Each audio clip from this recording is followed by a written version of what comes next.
So today this video is a little different.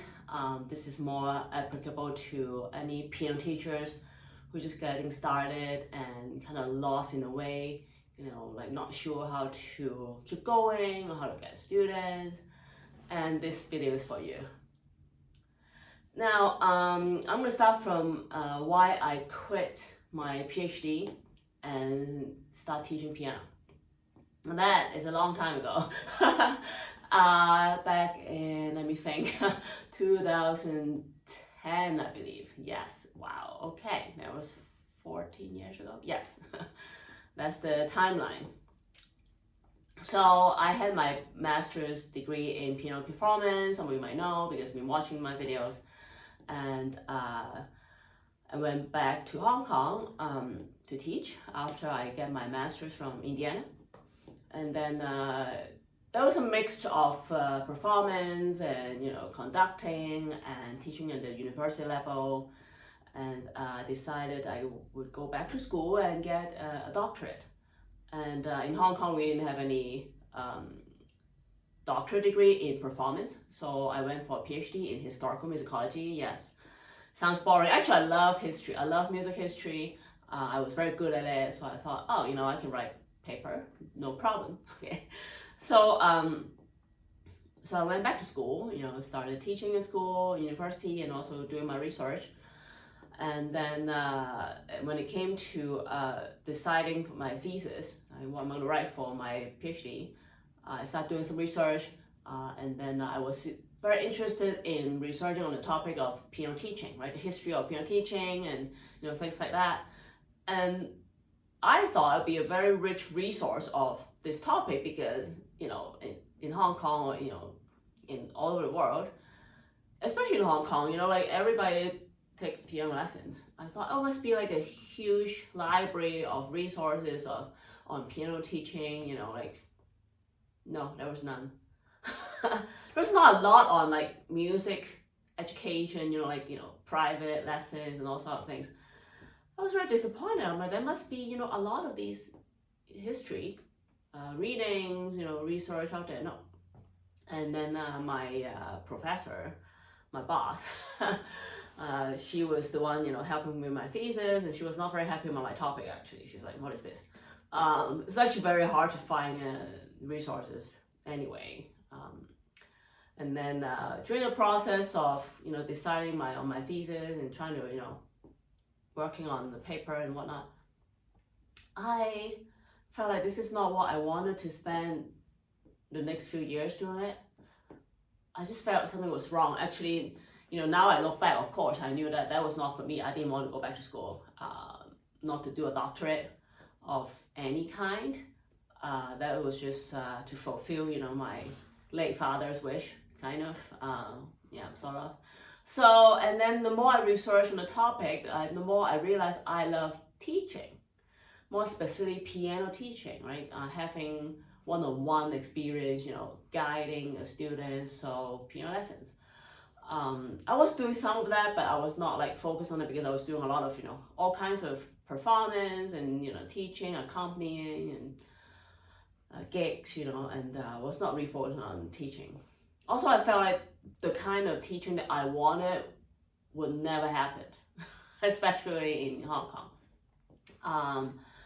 I was not into all just, like pushing students to like exams and competition all the time. What I wanted was all about, learning, the experience. Of course, I want them to do well, I put students to the exams and competitions, but that's not the sole goal, right? For me, is the opposite. I want them to enjoy. I want them to have self-discipline. I want them to learn.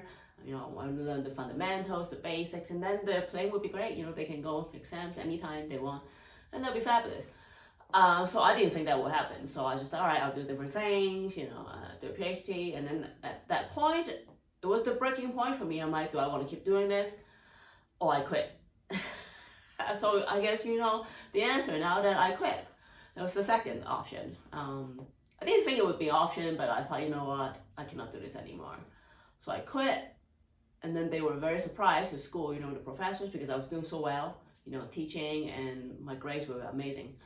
But I just thought, sorry, I couldn't do this anymore. I quit. And then I even stopped playing and performing, and people ask me to do gigs, concert, I come in. No, I would burn all the bridges for a while. I focus on the teaching. But back then I was like, how do I get any students, right? So these are the things I'm going to talk about further when I talk about building my studio. But so I started writing blogs, building my website, all kinds of stuff. And I just thought that this is the thing I want to do. It's one sole thing that I want to do is to teach piano. And I want to have my own studio. I don't want to teach for anybody. I'm my own boss. I don't like working for anybody. I mean, I tried again in the next, 10 years or so. It never worked for me. So I know now I'll never try that again. I was stupid to try that a couple of times after that. So so I just thought, okay, I'm gonna do it, and then and I was very happy. I was never been so happy. Like the happiest moment of my life, one of the happiest I remember, was finishing the first student concert ever. I was like, this is the happiest day of my entire life. And that was a student concert. We only have like 10 people maybe performing. I forgot.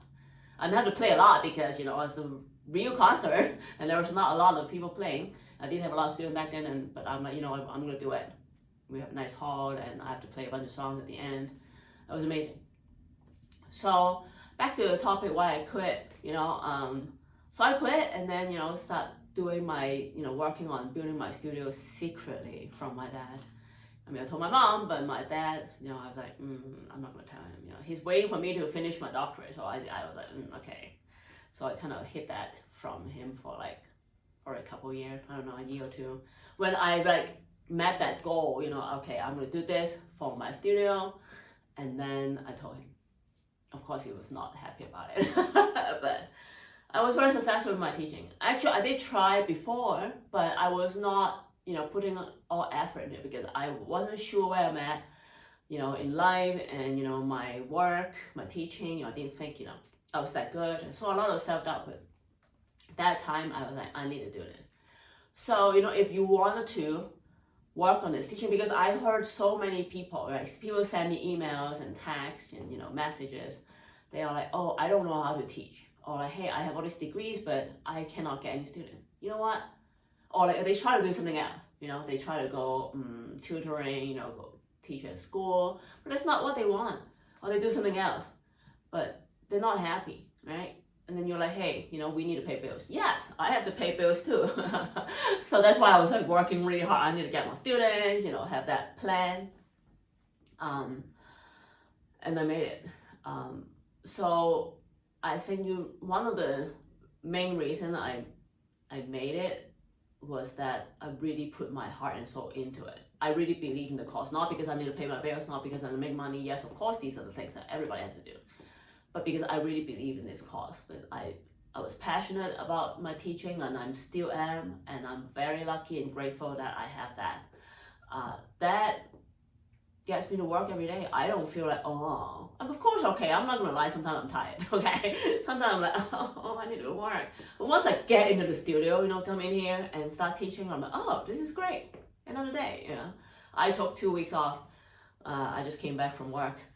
To work. I came back from vacation. See, my brain is not working properly. And I was like, oh no, I need to go to work. I need to work for 11 days. I was like, I don't want to go work. But once I started my teaching, I'm like, oh, this is wonderful. And that just reminds me of this beautiful, journey I have been on since I started. I mean, since I started playing, since I started, performing, since I started teaching. It's all beautiful, communicating with students. I always say, piano is a tool. It's not the end goal. I mean, it is and it is not, because, and when it comes to teaching, it's about communicating with students, right? Having a connection, building a relationship with my students, and then them building a relationship, connection with the piano, with me, with other students. It's a beautiful thing. So if you are struggling with, quitting your whatever work that you're doing and want to become a piano teacher, I would want to guide you. I am here for you. And I want to tell you that you can do it. start today. Okay, I have a free blog that you can read. I've already built this new and improved music on wings.com, so I rebuilt my music blog there. Of course, you can watch all the videos here. I'm gonna write more, make more videos, and I want to help you on your journey.